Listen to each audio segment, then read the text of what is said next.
বনানীতে যে অফিসটা ছিল দলের, অফিসে যাচ্ছিলাম। তো কাছাকাছি যখন এসেছি তখন রাস্তার এক জায়গায় একটু জটলা, কয়েকজন মানুষ, একজন মহিলা শুয়ে আছে বোধহয়, সাথে এক ছোট বাচ্চা ছিল, হ্যাঁ মেয়ে ছিল বোধহয় সম্ভব। তো দেখেই বোঝা যাচ্ছে যে মহিলা অসুস্থ। তা আমি রাস্তার এই পাশে, ওটা ছিল on the other side of the road, অফিসে তখন ফোন করলাম আমার এক সহকর্মীকে, বললাম যে কোথায় তুমি? ও বললো ভাই আমি অফিসে। কারণ যে আমি অমুক জায়গায় আছি, তুমি আসো। ও তাড়াতাড়ি আসলো, আসার পরে আমি যে দেখো ব্যাপারটা কি। আমি আর ওই জটলাতে যাইনি, আমি হলো তো ও দেখে এসে আমাকে বলল যে খুব সম্ভবত মহিলাটা খুব অসুস্থ, এবং আমি তখন ওকে আমাদের জন্য অফিসে যে ডাক্তার ছিল যোগাযোগ করো, দেখো মহিলাটা কিভাবে সহযোগিতা করা যায়। তারপরে মহিলাটাকে হসপিটালাইজ করা হয়, পরে আলহামদুলিল্লাহ সুস্থ হয় মহিলাটা।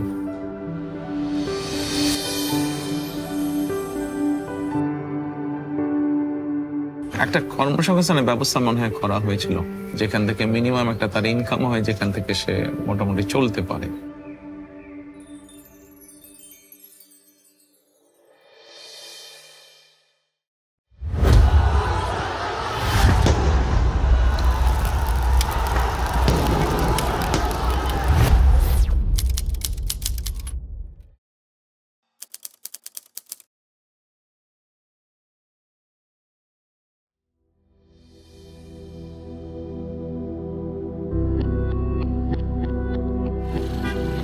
আমাদের বৌদ্ধ মন্দির থেকে তিলপাপাড়া অনেক দূর।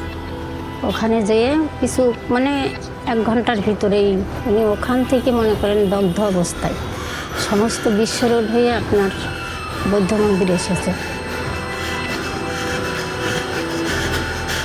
আর সে নিজের গায়ের কাপড় চোপড় খুলে খুলে ফেলেছে। কত মানুষ রাস্তায় ছিল, কেউ বাঁচানোর চেষ্টা করেনি। তখন বৌদ্ধ মন্দিরে এসে আমাদের পরিচিত একটা দোকান, সেখানে ওনাকে বরফ টরফ দিয়ে, হরতাল ছিল, গাড়ি যাচ্ছে না। পরে আমার ভাইয়েরা জোর করে একটা গাড়ি নিয়ে নিজেরাই চালিয়ে নিয়ে গিয়েছে আপনার বাণী মিডে। পরের দিন আমি আমার আব্বুকে দেখতে যাই, তখন আমার আব্বু আমার দেখে কান্না করছিল, মানে বোঝাচ্ছিল যে তার গা ঝুলে পড়ে যাচ্ছে, হয়তো তার কষ্ট হচ্ছিল, সেটা বোঝাচ্ছিল। আমাদের 2 বোনকে মাথায় হাত দিয়ে ওগুলো মানে আমাদেরকে দেখছিল, দেখে উনি একা একাই কান্না করছে। আব্বুকে তো ওইভাবে কখনো দেখিনি, মানে পুরো শরীর ব্যান্ডেজ করা ছিল। হসপিটালে যেয়ে দেখার পরে আমার মাথা ঘুরে যায়, আমি হসপিটালে অজ্ঞান হয়ে যাই। আমি তো ওনার চিকিৎসাধীন, আমি ওনার সঙ্গে ছিলাম 5 দিনের দিন।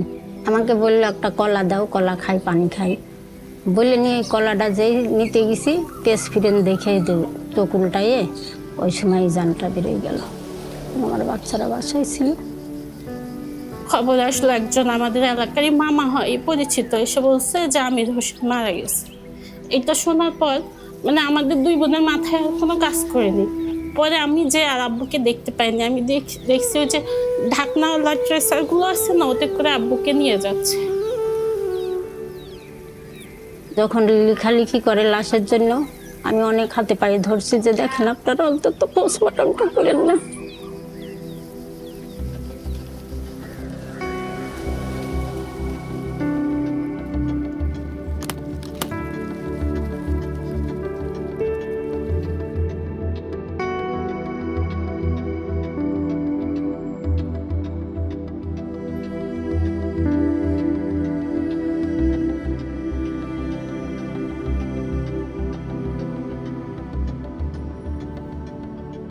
তখন পরিস্থিতি খুবই ভয়াবহ ছিল। আম্মু তো সংসারের কিছু ওইভাবে জানতো না।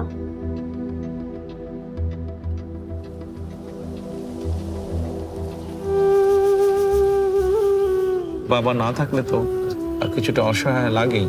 আমিও ছোটবেলায় বাবা হারিয়েছি, কাজেই মাথার উপরে বাবার ছায়াটা না থাকলে তো অসহায় লাগে।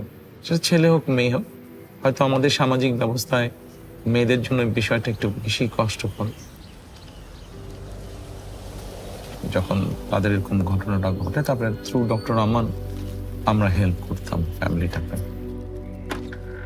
করে একদিন আমান ভাই আমার ওখানে যাই, যে বলে আপনার আমরা মাসে কিছু যদি অনুদান করি আপনি কি চলতে পারবেন?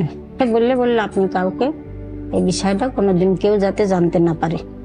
7 দিয়ে 8 দিয়ে মনে হয় 9টি যে বন্ধ হয়ে গেছিল, বন্ধ হয়ে কোনো খোঁজই পায় নাই। তখন আমি তো আর মনে করেন 8 সালের থেকেই মনে হয় বন্ধ হয়ে গেছিল। আমি তখন আমার নিরুপায় হয়ে আমি দেখলাম এ সম্ভব না, আমি তো আর পারতেছি না। স্বাভাবিক আমি জেলে যাওয়ার পরে তো ওই হেল্পটা বন্ধ হয়ে যায়। ওরাও সবাই তো সমস্যার মধ্যে, কি করবে। তখন আমার ওয়াইফকে জানায় বিষয়টি। তখন আমার ওয়াইফ আমাকে জেলখানায় জিজ্ঞেস করলেন যে এরকম। বললাম যে হ্যাঁ এটা তো করতাম, বাট এখন তো পারছি না আমরা। ওনারা যখন 1 বছর খোঁজ না হয় তখন আমি খুবই অসুস্থ হয়ে পড়ছিলাম, কারণ আমার সাহসটা হারাই ফেলছিলাম। আমি সেলাই মেশিনে কাজ করে 3টা পেট, তারপরে লেখাপড়ার খরচ, তখন আমি নিজেই বাড়ি চলে আসছি। মনেও কখনো কল্পনাও করি নাই যে ওনারা আর আমার কোনোদিন খুঁজবে। বছর খানিক পরে তখন আবার আমার মামা একদিন ফোন দিয়েছে আমার আম্মুকে। তখন মনে করেন আমার সাহস, আমার একটা বুকে সাহস আসলো। সেই থেকে সমস্ত চিকিৎসার ভার আমার আম্মুর, আমার বড় বোন অসুস্থ হয়েছিল, সমস্ত চিকিৎসার ভার আমার মামাই মানে ওনার দায়িত্বেই করিয়েছে আমার আম্মুকে। এই দেখেন 17-18 মারা গিয়েছে 21 বছর পরছে, অথচ 17-18 বছর ওনারা আমার সঙ্গে আমার পাশে আছে। বিপদে আপদে যেটুকুই হোক আমার খোঁজ রাখছে, এটাই হচ্ছে। উনি মনে করেন যে আমার মেয়েদেরকে দিত আর বলতো পড়াশোনা করছো, সকালে এইভাবেও খবর নিচ্ছে, তোমরা কি স্কুলে গেছো, কিভাবে পড়ো, কখন পড়তে বসো। মেয়েদের সবসময় বলে ওদেরকে দিয়ে দেবেন না। যেহেতু বাবাও নেই, সেই জন্য ওরা যদি লেখাপড়া শিখতে পারে, ওরা যদি নিজের পায়ে দাঁড়াতে পারে, তাহলে ফ্যামিলিটার মধ্যে আত্মবিশ্বাসটা ফিরে আসবে। আমি সেই চিন্তা থেকেই বলেছিলাম যে বিয়ে তো করবি, সেটা 2 দিন আগে হোক পরে হোক। তো আমার মা আমাদের জন্য সেই থেকে, আমার মাও আমাদের জন্য অনেক করেছে, মনে করেন পড়াশোনা শেষ করিয়েছে।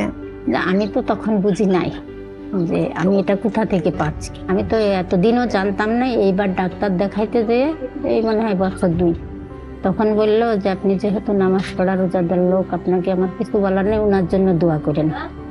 ওনার আম্মা খুব অসুস্থ, উনি ফোন দিয়ে আমাকে এটা বলে। তখন আমি বুঝতে পারি। আমার যখন কেউই ছিল না, তখন 2টা বাচ্চা নেমে অসহায় অবস্থা, ওনারা আমার পাশে ছিল। ট্রিটমেন্টের থেকে শুরু করে সমস্ত লেখাপড়া, যা দায়িত্ব, ওষুধপত্র নিয়ে এতদিন আমার সঙ্গে ছিল এবং এখনো আছে। মনে করেন উনি তো বাবার মতো দায়িত্ব এতদিন আমাদের পালন করে এসেছে। ওনাকে দেখলে ওনার সাথে আমি একটু জাস্ট আমার ভালো মন্দ কথাগুলো শেয়ার করতে চাই, ওনাকে একটা সালাম জানাতে চাই। আমার কাছে যখন মনে হয় যে তাদের পাশে একটু দাঁড়ানোতে তারা নিজের পায়ে দাঁড়াতে সক্ষম হয়েছে, তাদেরকে একটু সহযোগিতা করেন, যতটুকুই হোক সহযোগিতা করার জন্য, ডেফিনেটলি তখন তো ভালো লাগবে।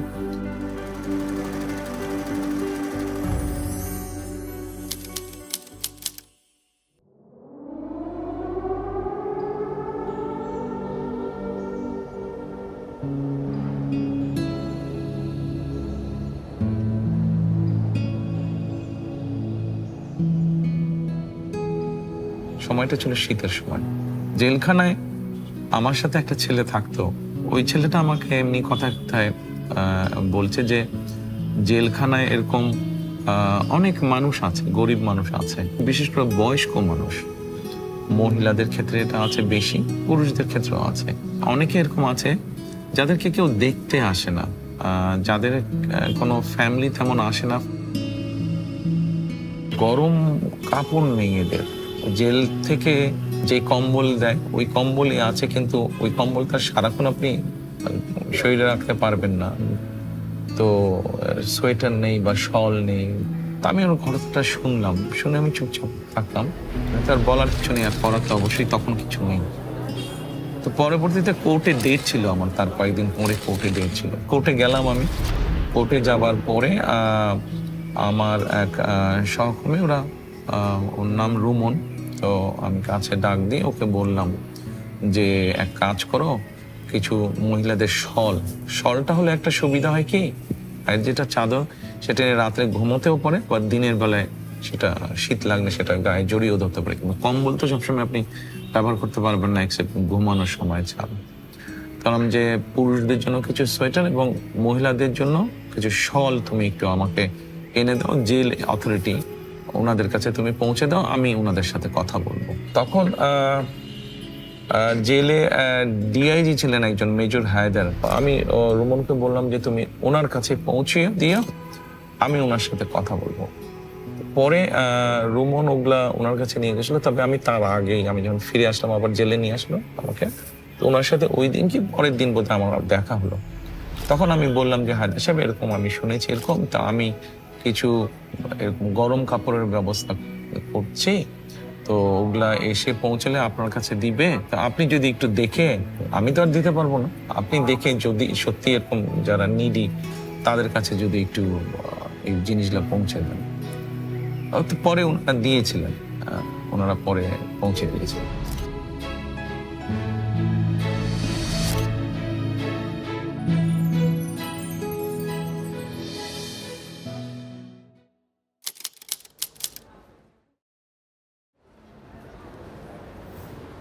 আমার বাবা একজন স্কুল টিচার, মাদ্রাসার টিচার, কিন্তু পরিবারে আমাদের তো 5 ভাই আমরা বেসিক্যালি। তো সেই সময় আমার বাবার জন্য এডুকেশন যে এক্সপেন্সটা সেটা ব্যয় করা বেশ কষ্টকর হচ্ছিল আর কি। আমার বাবা একজন কৃষক, আমার আরও 2টা বোন আছে, এর মধ্যে আমি মেডিকেলে চান্স পাই। আমার বাবা যেহেতু কৃষক, ওনার জন্যে এই 3 জনকে একসাথে এই যে এটার যে খরচটা এটা ক্যারি করা আসলে অনেক কঠিন ছিল। অন্যান্য ভাই যারা ছিল, যারা ভার্সিটিতে পড়তো, তাদের থেকে কিন্তু আমার খরচটা একটু বেশি ছিল। সেই সময় একটা প্রেশার নিয়ে, একটা টেনশন, বুঝছেন তা। অনেক ছেলে মেয়ে আসতো, meritorious result, very good, excellent result, কিন্তু মেডিকেল বা ইঞ্জিনিয়ারিং বা আর্কিটেকচার এই পড়াগুলো তো একটু এক্সপেন্সিভ, বেচারারা এফোর্ড করতে পারতো না। আমার প্রতিদিনের টেনশন হইতো যে আসলে কি মানে এইভাবে কি লেখাপড়া কন্টিনিউ করা সম্ভব। যখন আমি ফার্স্ট ইয়ারে থাকি তখন তো আমি টিউশনি খুঁজতেছিলাম, তো শুরুর দিকে ওইভাবে কোনো টিউশনি পাওয়া যাচ্ছিল না। যে কোনো কারণে হোক, আমার স্ত্রী যেহেতু একজন ডাক্তার, সে কারণে হয়তো নিজের অজান্তেই হয়তো মেডিকেলের বিষয়টা চলে এসছে আমার সামনে। এই সময় আমার পাশে বিটু ভাই, এই ওনারা আমাদের সঙ্গে কমিউনিকেট করলেন আর কি, করলেন যে ওরা প্ল্যান করলেন, যে বললেন যে তা আমরা তো তোমার রেজাল্ট দেখেছি, তোমার সম্পর্কে শুনেছি, আমরা তোমাকে একটা স্কলারশিপ দেওয়ার জন্য সিলেক্ট করেছি। কিছু ক্রাইটেরিয়া ছিল আমাদের, রেজাল্টটা দেখবো আমরা, এবং তার মানে ফাইন্যান্সিয়াল ব্যাকগ্রাউন্ডটা সত্যি ডিজার্ভ করে কিনা, কারণ আমাদের তো রিসোর্স অল্প রিসোর্সের মধ্যে যেহেতু আমরা দিব, তো সেই জন্য আসলে সে ডিজার্ভ করে কিনা সেই সাপোর্টটা, তো ওটা আমরা চেক করতাম ভালো করে। এবং আমার পুরো ফ্যামিলিতে কোনো ডাক্তার নেই, আমাদের ফ্যামিলিতে কোনো ডাক্তার নেই বেসিক্যালি। তো আমি কিন্তু ফার্স্ট ডক্টর, তারা চাইতেন যে তার একটা ছেলে ডাক্তার হবে, আর আমিও বেসিক্যালি এটা আমি চাইতাম যে আমিও ডাক্তার হব। তো এই সময় যখন এই হেল্পটা যখন চলে আসলো, তো বাবার জন্য একটা মানে গ্রেট একটা রিলিফ হয়েছিল আর কি, অনেক বড় একটা রিলিফ হয়েছিল আর কি।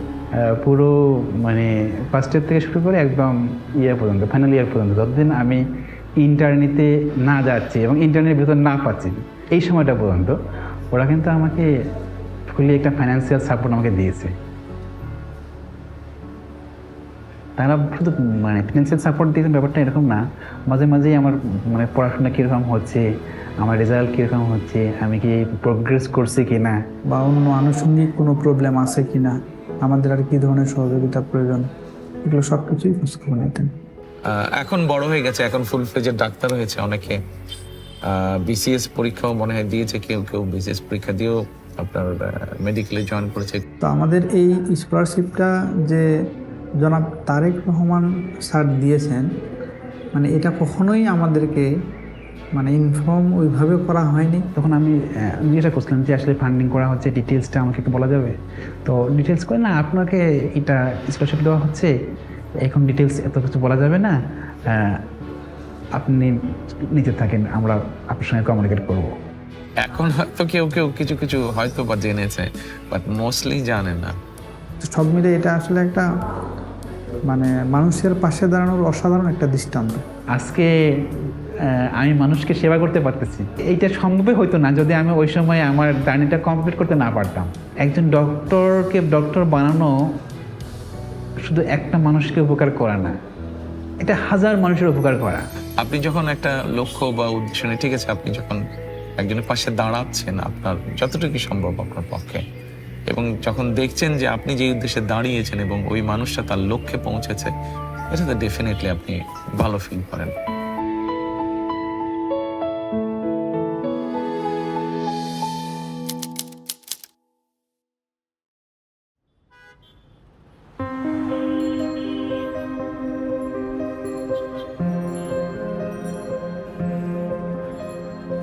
পুরো পৃথিবীতেই মানুষ এবং প্রাণীর সমান কোএক্সিস্টেন্স থাকা উচিত। প্রতিটা প্রাণী কিন্তু সৃষ্টি করা হচ্ছে কোনো একটা পারপাস সহ, পারপাস ছাড়া কিন্তু কোনো কিছু সৃষ্টি করা হয়নি। ওরা তো বলতেও পারে না যে আমার খিদা লাগছে বা আমার এই জায়গাটায় ব্যথা, তাহলে ওদের প্রতি আমাদের রেসপন্সিবিলিটিটা আরো অনেক বেশি হওয়ার কথা না?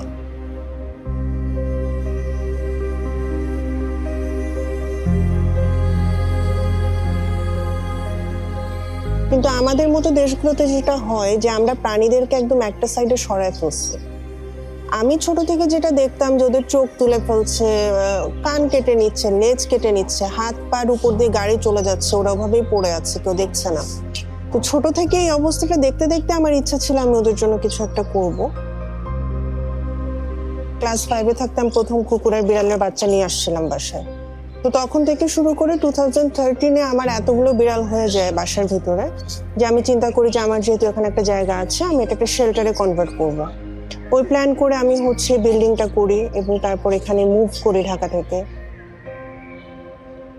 আমি স্ট্রে অ্যানিমাল নিয়ে মূলত কাজ করছি। এরা এমন অবস্থা থেকে আসে যে অনেক বয়স্ক হয়ে গেছে, দাঁত নাই, চোখ নাই, রাস্তায় সার্ভাইভ করতে পারছে না, গাড়ি ধাক্কা দিয়ে চলে যাচ্ছে। হ্যাঁ, বা অনেককে বাচ্চা অবস্থায় এনেছি যে মা মারা গিয়েছিল, এরপর আর দেখার কেউ নাই।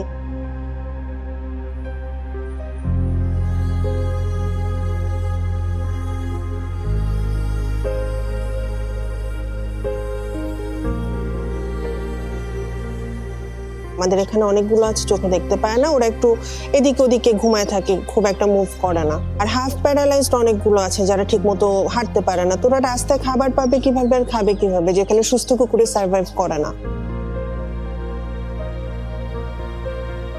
প্রত্যেকটি প্রাণী, জীব কোনো না কোনোভাবে মানুষের উপকার তো করছেই। আমরা সৃষ্টির সেরা সৃষ্টি আল্লাহ, সেজন্য আমাদের দায়িত্ব এই যে কোনো জীব প্রাণীর প্রতি যত্নশীল হওয়া। সোশ্যাল মিডিয়া অথবা কোনো বাংলাদেশি টিভি চ্যানেলে খুব সম্ভব দেখেছিলাম কোনো একটা প্রোগ্রামে যে ও বেশ স্ট্রাগল করছিল, মানে যেহেতু এই ধরনের স্ট্রে ক্যাট বা ডগকে নিয়ে এসে বিশেষ করে যারা ইনজুরিও হেল্প করে, কিন্তু ও ওরকম সহযোগিতা বোধহয় পাচ্ছে না। তখন আমি ঢাকায় আমার এক সহকর্মী বললাম যে একটু যাও তো, তুমি দেখে আসো তো কি বিষয়টা কতটুকু ঠিক বেঠিক বা সঠিক। 2018-এর দিকে মেহেদি ভাই আমাদের সাথে প্রথম যোগাযোগ করেন over the phone. And to be honest, আমি তখনও জানতাম না যে উনি আসলে কে বা কার পক্ষ থেকে উনি ডোনেশনটা দিচ্ছেন। উনি এখানে আসছেন, শেল্টার উনি ভিজিট করে যান। ও দেখে এসে আমাকে পরে রিপোর্ট করলো। তো তখন আমি এবং আমার মেয়ে আলোচনা করে আমরা সিদ্ধান্ত নিলাম যে ঠিক আছে, আমাদের পক্ষে তখন যতটুকু সম্ভব ছিল ওর কুকুর বিড়ালের আমরা যেটা করেছিলাম যে খাবারের কষ্টটা বেশি হয়, তো খাবারের ব্যাপারে যতটুকু সহযোগিতা করা যায়, তাহলে মাসিক ভিত্তিতে আমরা ওকে বললাম ঠিক আছে। পরে আমি আমার যে সহকর্মীকে পাঠিয়েছিলাম ওকে আবার বললাম যে তুমি গিয়ে বলো যে আমরা খাবারের ব্যাপারে এই পরিমাণ আমরা সহযোগিতা করতে চাই, যদি ওরা এগ্রি করে তাহলে আমরা স্টার্ট করবো এটা। তো তখন তারপরে আমরা তাকে এখন পর্যন্ত আমরা চেষ্টা করছি কন্টিনিউ করতে।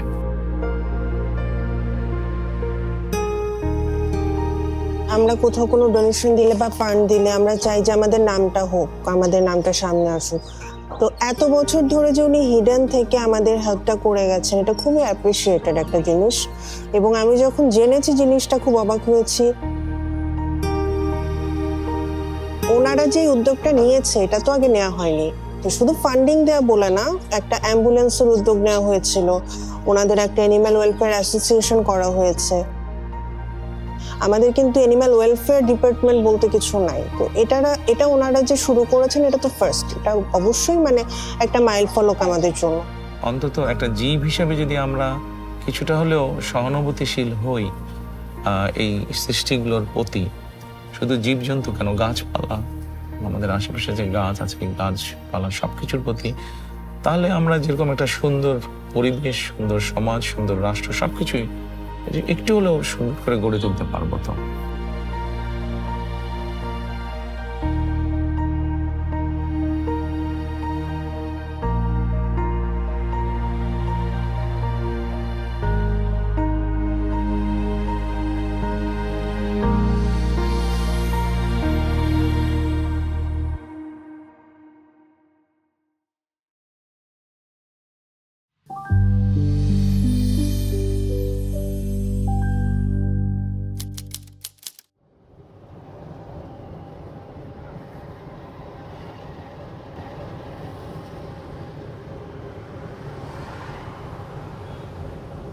প্রথম ছেলে গেল আলট্রাসাউন্ড করবার, প্রথম গেছে মেডিকেলতে বাইরে পরে গেছে আলট্রা করবার যাব। এই টাইমে সরব দুজন দাঁড়াই দিছে, দাঁড়াইতে যখন সরব পার ওপর গেছে তখন অ্যাক্সিডেন্ট হয়ে গেছে।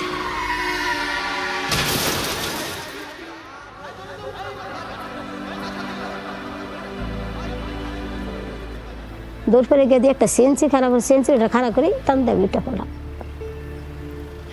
ওইটা পরে আমি সিএনসি উঠে পড়লে বেড়া আমার নিলে এবারে বেড়ার করতে চাই দিম, বেড়ার কিছু কই নেই, বেড়াই আমার টান দিয়ে নামাই আছে, নামাই ওইটা আমি দেখি এনে একটা লাশ, দুইটা লাশ, দুই জায়গা আমার পুত আমার বইরে আলছে প্যাকেটও, আর নাতিনটারে গিয়ে পাই নেই আমি।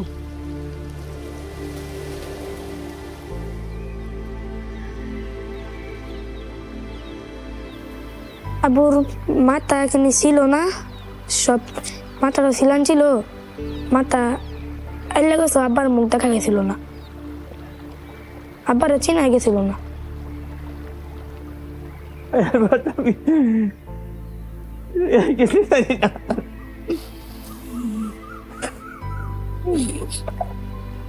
তারপরে গেছি ওরা আম্মুল্লা দেখে, আম্মুর এটা কিছু ছিল না, খালি চোখটা ছিল, আর কিছু ছিল না। ওই আমার একজন বলছে আমার নাতি আছে একটা মেডিকেল আছে, গেছি গেছি এরা মারা গেছে বাচ্চা, এটা শুয়ে দিচ্ছে, শুয়ে থাকলে পরে আমি পরে দোলা মুচ্ছে সময় দিচ্ছি,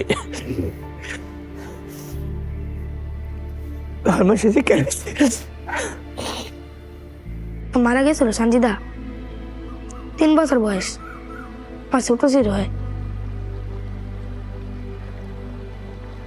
ডাক্তার করে আমরা নাতি আরেকটা আছে, এটা তো মারা গেছে, এবার নাতি আরেকটা পরে ওই গেছি দিয়ে নাতি আমার কুলো দিচ্ছে, পরে ডেনা হয়ে গেছে মেডিকেল ফটো চালাইয়া। ফাতেমা তার মা বাবার মুখ সে দেখে নাই, আমরা দেখতে পারছি, সে দেখতে পারে না।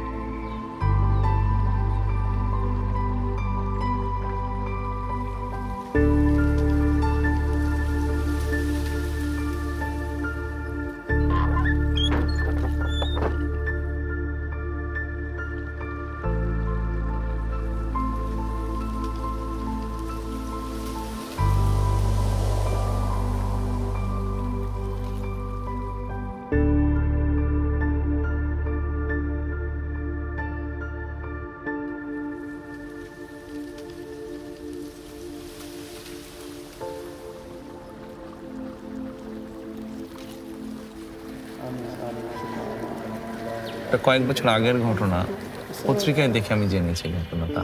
মাটা মারা যায় কিন্তু বাচ্চাটা ভূমিষ্ঠ হয়েছিল, বাচ্চাটাকে এতিমখানায় দিয়ে দিয়েছিল। আর্নিং সোর্স তো বাবা ছিল, বাবা মা দুজনেই মারা গিয়েছে, ওরা কয়েক ভাই বোন। দাদা দাদির সাথে খুব সম্ভব থাকে, এবং দাদা বা দাদির বোধহয় একজন প্যারালাইজ বোধহয়। আমরা তো এমনি অসুস্থ মানুষ, এরপরে আমি কাম কাজ করতাম আগে, তখন তোর করার হয় না, করলে অসুস্থ হয়ে যাই, এরকম বড় বড় কাম করছি, তখন পুত মরার পরে তো আস্তে আস্তে এমনি অসুস্থ হয়ে গেছি।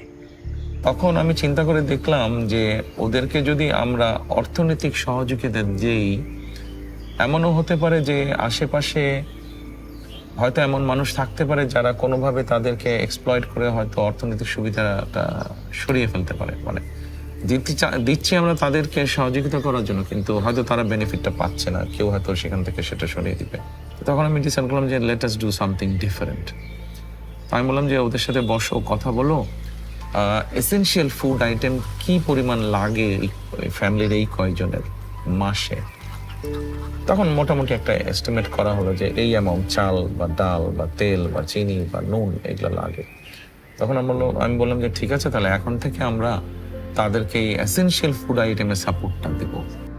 হয়তো আল্লাহ রহম করছে, আমি এটার উপায় আছেন, ভিক্ষা ছাড়া উপায় আছেন, আমার তো কিছু করার নাই। তো আলহামদুলিল্লাহ এখনো আমরা কন্টিনিউ করছি। আজকে বেশ কয়েক বছর হয়ে গেল, বাচ্চাগুলো বড় হয়েছে। মাঝে মাঝে আমি ছবিতে দেখি ওদেরকে, আমি বলি যে ছবি পাঠাও আমাকে, ছবি দেখবো আমি, তোমরা যে দিচ্ছ জিনিসগুলো I want to see that. ওটা দিয়ে আমরা যখন আল্লাহর রহমতে আমরা চলতেছি, দেখাউন্ডা চলে যাবে ভাই, আমার 1 মাস আল্লাহ চলে। বড় চালাইতেছে। আর রাইতে চুরি হয়ে যায়, রাইতে 10টা-11টা বাজে খাউন দিয়ে আইছি।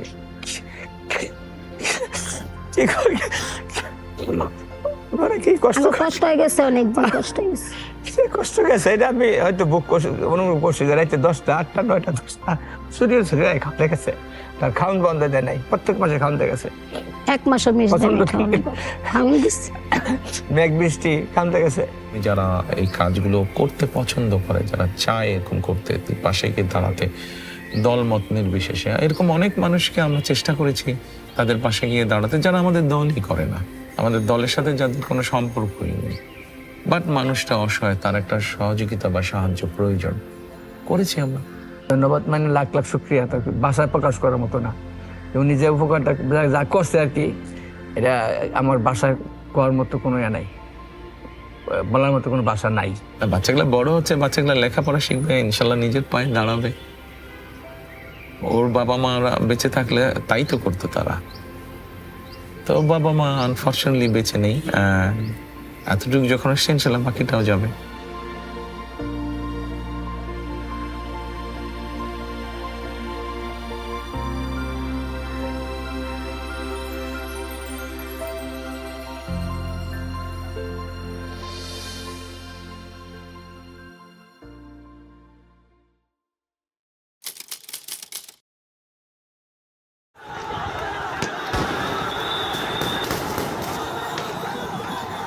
পাঁচ তারিখে আমার ছোট বোন আম্মার বাসায় গেছে, তখন আমরা রাজকোনাতেই থাকি।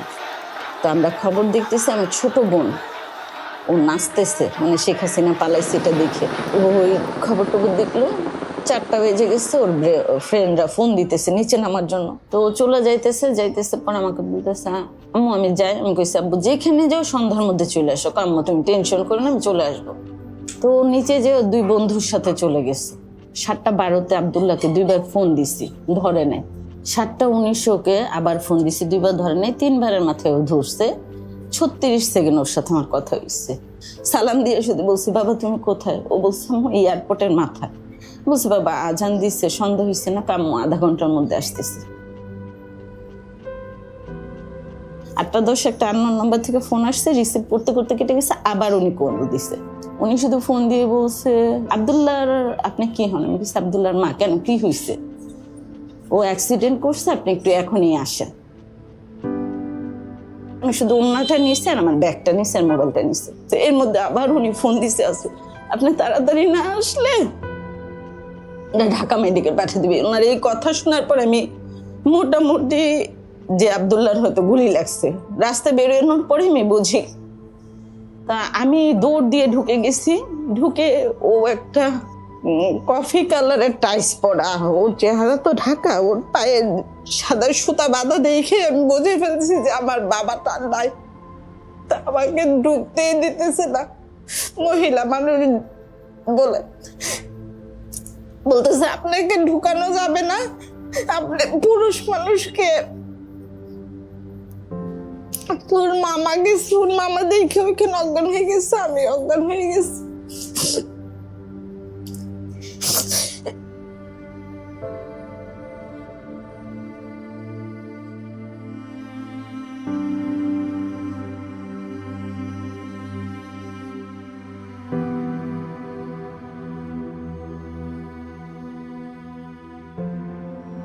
আব্দুল্লাহ হসপিটালে যাওয়ার পর শুধু 3-4 বার বলছে আমি বাঁচবো না, আমার আম্মাকে ফোন দেন, আমার আম্মু আসলে আমি ঠিক হয়ে যাবে, এবং ও আমার নাম্বারটাই দিছে।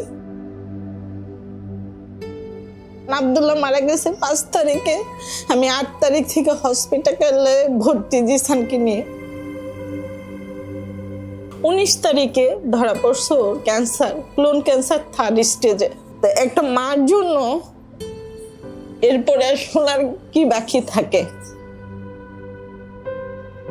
যতটুকু মনে পড়ছে এই ঘটনাটা আমি সোশ্যাল মিডিয়ার মাধ্যমে জানতে পারি। জানার পরে আমি আমাদের বিএনপি পরিবারের আহ্বায়ক রুমন বহু বছর, গত 20-25 বছর ধরে রুমন আমার এই কাজগুলোতে আমাকে সহযোগিতা করে। তো আমি রুমনকে তখন বললাম যে আচ্ছা এটা দেখলাম, তুমি একটু যাও তো দেখো কি ব্যাপার, গিয়ে দেখে সবকিছু জেনে শুনে আমাকে জানাও। তো দেন রুমন ওখানে যায়, মায়ের সাথে কথা বলে। অসম্ভব অসহায়তার একটা ঘটনা সেদিন আমি জানলাম। আব্দুল্লাহ মারা যাওয়ার 14 দিন পর থেকে যুদ্ধ শুরু হয়েছে। আমি ছেলের জন্য কান্না করবো না, এই ছেলেকে নিয়ে হসপিটাল দৌড়াবো। ওর ট্রিটমেন্ট চলমান অবস্থায় তার বাবা স্ট্রোক করে মারা গেছে।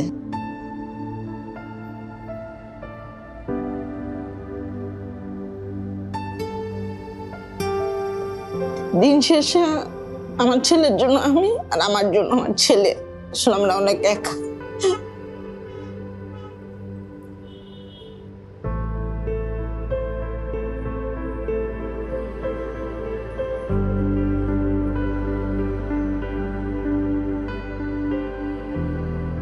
ভদ্রমহিলা বিভিন্ন জায়গায় বোধহয় গিয়েছিলেন, খুব সম্ভবত সেভাবে সহযোগিতা পাননি। তারপরে আমি তখন রুমনকে বললাম যে ঠিক আছে। তো ও বললো যে ভাইয়া এটা বেশ সময় এবং খরচ লাগবে এই ট্রিটমেন্টটাতে। তো আমি জিজ্ঞেস করলাম কেমন খরচ লাগবে, যেই খরচটা লাগবে একটু অ্যামাউন্টটা একটু বড়। বললাম যে ঠিক আছে, আল্লাহর নাম নিয়ে বিসমিল্লাহ বলে চলো আমরা শুরু করি, যতটুকু পারি আমরা এগোবো, আমরা আমাদের চেষ্টাটা করি, বাকি আল্লাহর ইচ্ছা। ওর এক একটা কেমো 49,000 টাকা করে পড়ছে। 3টা কেমোর পর থেকে প্রত্যেকটা কেমোর টাকা আমরা বিএনপির পরিবারের পক্ষ থেকে পাইছি। উপর আল্লাহর পরে যদি কেউ আমাকে সাহায্য করে দেখে, আমরা বিএনপির পরিবার করছি, কারণ আমার ধরা সম্ভব ছিল না এই ট্রিটমেন্টটা করার। ওর 2টা অপারেশন আমি বাইরে করাইছি, বাইরে ডাক্তার দিয়ে, সিএমএইচ এর ডাক্তার দিয়ে বাইরে করাইছি, কারণ অনেক টাকা লাগছে। 2টা সার্জারির টাকাও সম্পূর্ণ আমরা বিএনপির পরিবার দিচ্ছি। তারেক রহমান নিজে ফোন করে জিসানের খবর নিচ্ছে, আমাকে ওনাদের গুলশান অফিসে ডাকায়া উনি আমার সাথে, আমার ছোট ভাইয়ের সাথে কথা বলছে জিসানের জন্য যা লাগে আমি করব, আমি যতটুকু পারি, আপনি শুধু শক্ত থাক। তখন তো বিধ্বস্ত উনি, স্বামী মারা গিয়েছে, বড় ছেলে শহীদ হয়ে গেছে জুলাই, ছোট ছেলে এরকম অবস্থা। ওনাকে সাহস দেওয়ার জন্য আমি বললাম যে আপনি চিন্তা করবেন না, আমাদের পক্ষে যতটুকু সম্ভব আমরা আপনার পাশে আছি, টেনশন করেন না, আল্লাহর উপরে ভরসা রাখেন, ইনশাল্লাহ আপনার সন্তান সুস্থ হবে। ওনাকে যদি আমি কৃতজ্ঞতা মুখেও বলি সেটা প্রকাশ করে শেষ করতে পারবো না। আমি নামাজ পড়ে ওনার জন্য, ওনার ফ্যামিলির জন্য দোয়া করি। আমাদের সফলতা বা আনন্দটা এখানেই যে বাচ্চাটা আলহামদুলিল্লাহ আজকে অনেক সুস্থ বাচ্চাটা। মানে আমি চাওয়ার আগে এত কিছু পাইছি যে চাওয়ার আর জায়গা নাই গা, মানে আমার কোনো কিছু ফুলফিল, আমার বাচ্চার চেয়ে বড় কিছু তো নাই। তারা আল্লাহর রহমতে তাদের উসিলায় আমি আমার বাচ্চাটাকে সুস্থ পাইছি, এটাই আমার জন্য অনেক অনেক অনেক আলহামদুলিল্লাহ। মাটাও যখন সেই প্রশান্তির হাসি দেয়, ওটাই আমাদের কাছে সবচেয়ে বড় পাওয়া।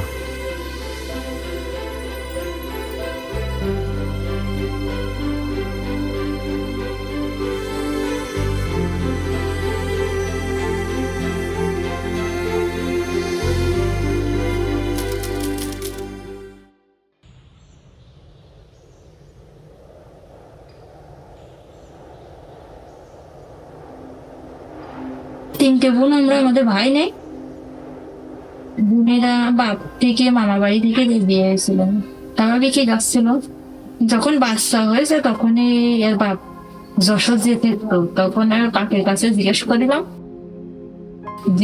যে বাপ কোথায়, তখন বলছে যে যশোরে থাকে। এই দিয়ে দেখার পরে আর হসপিটালও দেখতে গেছিল, দেখছি বই দেখেই তো ও সোফায় চলে গেছে। যখন ছেড়ে দিয়েছে তখনই বলেছে। ওখানে 8 মাস ছিলাম শ্বশুর বাড়ি, তারপরে মামা বাড়ি পাঠাই দিয়েছিল। মামা বাড়ি থেকে তাই কয়েক মাস থাকার পরে তাই কাবার দিয়ে দিয়েছিল। এটুকুই চাইছিলাম যে আমার বাচ্চা যাতে তার বাপের পিতৃ পরিচয় চাই পাই, যাতে দাদা বাড়ি যাতায়াত করতে পারে। শুধু আমার কাছে থাকবে না, তার দাদা বাড়িরও তো দরকার আছে। দাদা বাড়ি যাতায়াত করবে, দাদা বাড়ি যাবে তারা। এখনো বাপের ইসির দিক থেকেও কষ্টেই আছে, কারণ আমার কাছে অনেক সময় বলে এটা ভাই আমি বলতে পারি না। যখন আমার বাচ্চা জিজ্ঞেস করে সবার আব্বু আছে, সবাই বলে ওঠে আমার বাচ্চার অনেক পেরেন্ট, মানে কথা বলে বড় মানুষের মতো ইয়ে বলতে গেলে আমার আমি বলতে পারি না।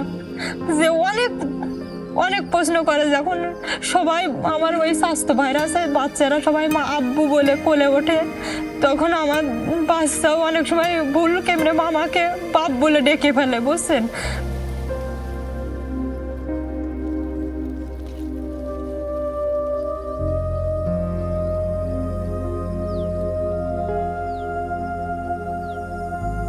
অনেক কষ্টে ছিল, বাচ্চাটাও অনেক কষ্টে ছিল, আমার সাথে অনেক না খেতে গেছে বাচ্চাটাও। ওষুধ মনে করেন সবসময় আমারও ডাক্তারের কাছে রাখতে হয়, একটার পর একটা হতেই থাকে, একটার পর একটা হতেই থাকে, বেশিরভাগ ও ডাক্তারের কাছেই থাকে।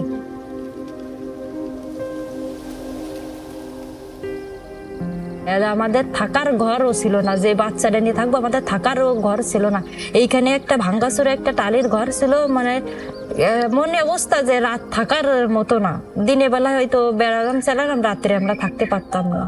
পত্রিকা বা সোশ্যাল মিডিয়ার মাধ্যমে আমি জেনেছি।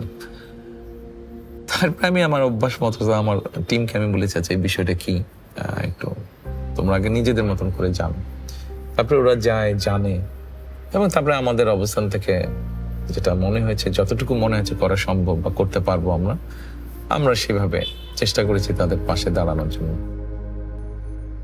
তার এসে আমাকে বললেন আমার বাচ্চার পাশে সুবিধা অসুবিধার জন্য পাশে থাকবে, লেখাপড়ার খরচ দিবে, আবার বলেছে তোমাকে একটা থাকার স্থান করে দেওয়া হবে ঘর। তা আমার ওই যে দেখতে পাচ্ছেন আপনারা এই ঘরটা তিনি করে দিয়েছেন, আলহামদুলিল্লাহ। এই আমার বাচ্চা নিয়ে ওই ঘরে আমি থাকতে পারবো।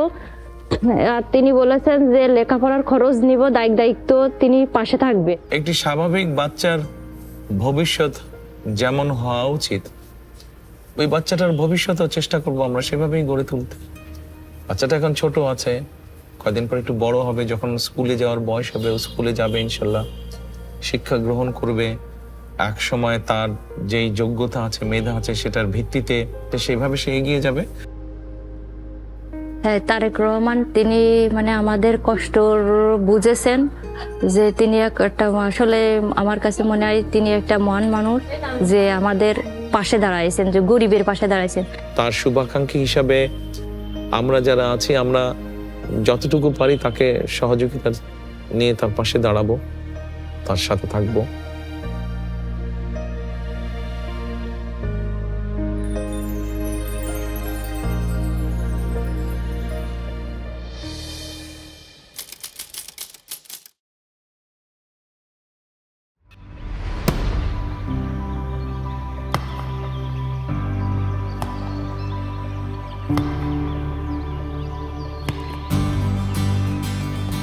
আমার বয়স 6 বছর 2 মাস চলে।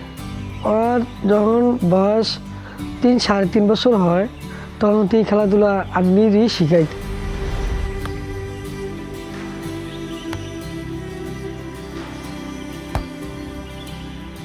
সর্বপ্রথম আমার শ্বশুরে একটা বল দিয়েছিল প্লাস্টিকে, মানে তাই সে ছোট ছিল, একটা হাঁটা শিখছে, ওই সময় একটা প্লাস্টিকের বল এনে দিয়েছিল। ওই থেকে মানে বল হাতে নেই, ওই খেলতে লাইতে পরে হ্যাঁ বাবা একটা বল এনে দিছে। আমার দোকানের সামনে আমি ফজর নামাজ পড়ি, ডেলি শিখাইতাম, অন্তত 1 থেকে 1.5 ঘন্টা। যখন 2-5-6 মাস খেলা শিখছে, তখন দেখি নিজেই সেতুভাবে আরও কয় আব্বা বল খেলতে জায়গা, হ্যাঁ খুব আগ্রহ। তখন দেখলাম আস্তে আস্তে যেটা শিখেই আল্লাহ দিলে সেটাই দেওয়া শিখে। বা শিখতে চেষ্টা করে, তখন আমি বুঝছি না আস্তে আস্তে মোটামুটি ভালো একটা কিছু করবে। আমাদের এলাকায় অনেক পোলাপাইন আছে মোবাইলে ভিডিও করে টুরা প্রথম ইয়া করছে, পরে চ্যানেল আছে না, চ্যানেলে আসলো সবাই আইসা এটা ভিডিও টিডিও করে ভাইরাল করছে। আমাদের দলের একজন নেতা আছে আমিনুল, সবাই ওকে ফুটবলার আমিনুল হিসেবে জানে। যখন আমরা পরিকল্পনা করলাম যারা এরকম প্রতিভাবান আছে তাদেরকে আমরা আস্তে আস্তে আস্তে খুঁজে বের করব, তখন আমি আমিনুলকে বললাম যে আমিনুল, তুমি এক কাজ করো, তুমি তোমার মতন করে খোঁজ করো এরকম প্রতিভাবান শিশু, কিশোর, যুবক কোথায় আছে। এবং তখন খুঁজতে গিয়ে আমরা এই ছোট বাচ্চাটাকে খুঁজে পেলাম। আমি সাইকেলের কাজ করি, মেকানিক কাজ, অত 500 টাকা কাজ করি, এটা দিয়ে আমি সংসার চালাই, চলি। তখন আর বোর্ডও ছিল না, জার্সি আমার দেশের পোলাপাইনে 2টা জার্সি দিয়েছিল, ওই জার্সি দিয়া খালি পাই খেলাধুলা করতো। এরপরে গোলরক্ষক আমিনুল সাহেব আসলো, আইসা সোহানারে কিছু উপহারও দিছে, বুট, প্যান্ট, জার্সি, তারপরে বল। ছেলেদের মধ্যে হোক, মেয়েদের মধ্যে হোক, যার যেই প্রতিভাটা আছে তাকে আমরা চেষ্টা করব সেই প্রতিভাটা আরো যাতে বিকশিত হতে পারে সেই সুযোগটা তৈরি করে দেওয়ার জন্য। ছেলে তো দেশের হয়ে খেলবো, ভালো একটা কিছু করবো, এটাই তো আমার স্বপ্ন, যাতে এটাই দেশের ভালো কিছু করাই তো আমার ভালো কিছু করা। আমাদের এই প্রতিভাবানদেরকে যদি বের করি এবং ওদেরকে যদি একটা স্কোপ তৈরি করে দিতে পারি আমরা, তারা আরো বিকশিত হবে। ছোট্ট মিছিল আরো লইতে পারি, এগুলো গেঞ্জিগুলো আরো হতে পারে, সাত দিয়ে আরো লইতে পারি, তারপরে নিচের মধ্যে আরো লইতে পারি, তারপর আবার কত কিছু পারি। আমি ধন্যবাদ জানাই জনাব তারেক রহমান সাহেব আর গোলরক্ষক আমিনুল সাহেব, তারা আমার মাসে কিছু অর্থায়ন দেয়। এটা দেওয়ার পরে এখন মোটামুটি আমার স্বাভাবিকভাবে ভালোভাবে আমি চলি, প্ল্যান পড়ালেও করাইতে পারি, আমার এখন সত্যি তো সহজ হয়। তারেক রহমান সাহেবকে আমি মনে করি ঠিক আছে আমার মাথার উপরেই রাখি। তার কাছে আমি কৃতজ্ঞ যে আমার ছেলের পাশে দাঁড়াইছে। আমাদের লক্ষ্য উদ্দেশ্যটা হচ্ছে যে এই প্রতিভাবানদেরকে যদি আমরা প্রপারলি ট্রেনিং এর ব্যবস্থা করতে পারি, তাহলে এই মানুষগুলোকে দিয়ে আমরা দেশের জন্য সুনাম সম্মান বয়ে নিয়ে আসতে পারি, যেটা ভেরি মাচ পসিবল, আমি দৃঢ়ভাবে বিশ্বাস করি।